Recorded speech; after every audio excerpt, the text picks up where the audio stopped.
You hear about these crazy Silicon Valley deals, right? Like companies getting bought for billions. Well, this one's different. Different how? It's Google.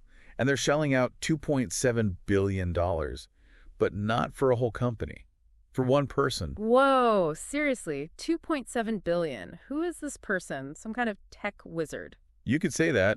His name's Noam Shazir, an AI expert, and get that Google's basically rehiring him. So they let him go, and now they're paying billions to get him back. There's got to be more to this story. Oh, there is. It's like, remember that old saying, if you love something, let it go, and if it comes back? It's worth billions. Exactly.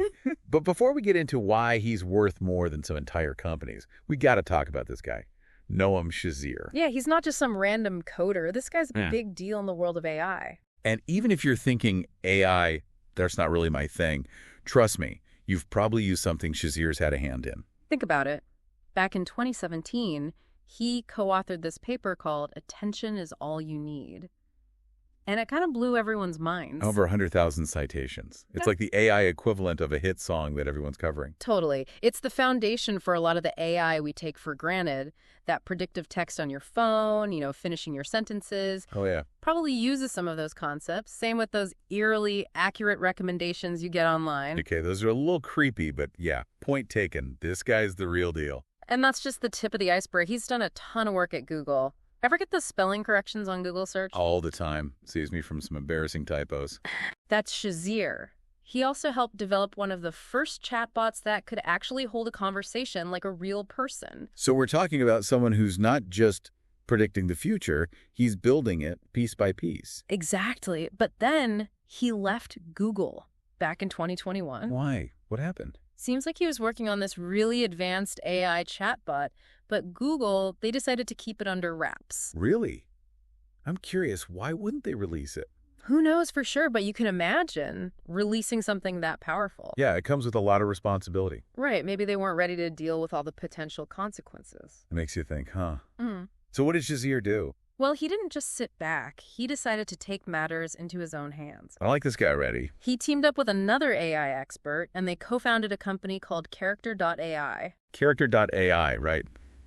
Aren't those the guys with the celebrity chatbots? Bingo! It's wild. You can basically have a conversation with anyone, your favorite singer, a historical figure. Wait, so I could ask, like, Cleopatra about ancient Egypt? Go for it. Or chat with Shakespeare about writing Hamlet.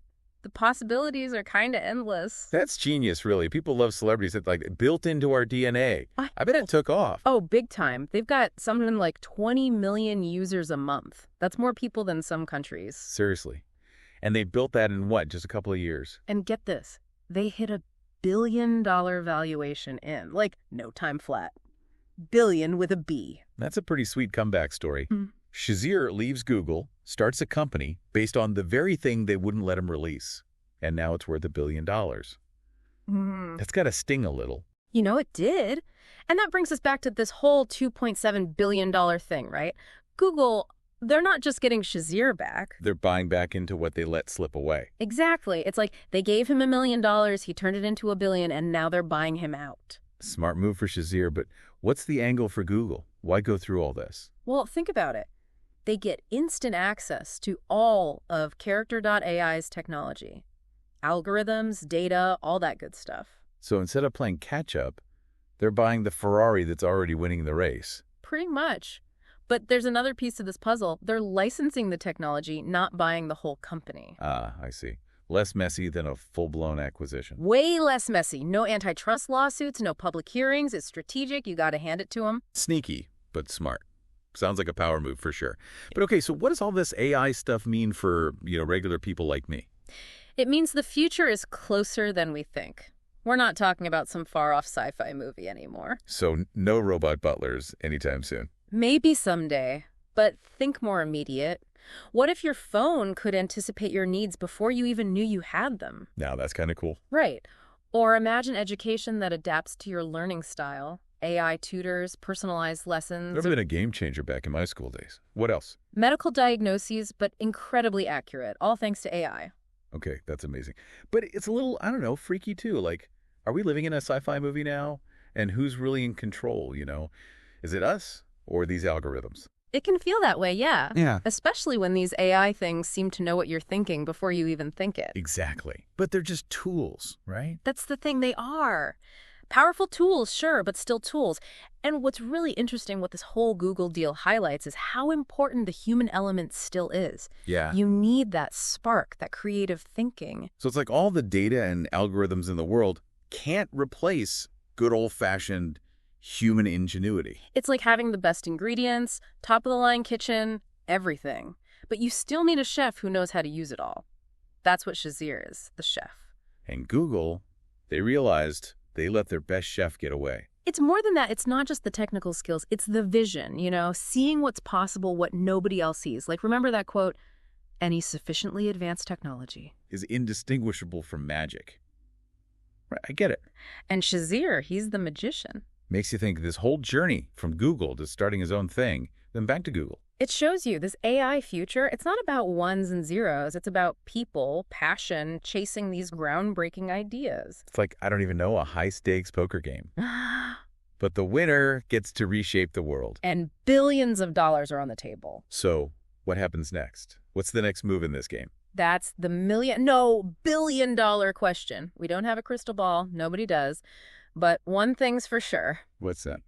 Things are about to get wild.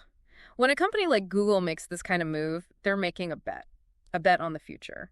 And that future, it's going to have AI everywhere. Like everywhere, everywhere. More than we can even imagine right now. Like, remember when everybody thought smartphones were a fad? And now we can't live without them. Exactly. That's AI in the next few years. So buckle up, I guess. The future's coming, and it's bringing AI with it. Yeah. It's like, whoa, we're skipped right into one of those sci-fi movies we were talking about. But this is real life. Crazy. You know what's really wild? Maybe one day we'll be having this same conversation, but with an AI. Now that's an interesting thought. And on that note, we're out of time for this deep dive. But we want to leave you with this. If one person, one mind, is worth billions in this AI race, what does that tell you about the power of ideas? The incredible potential that's inside each of us. It's something to think about. Keep asking questions, keep exploring, keep your minds open to the possibilities.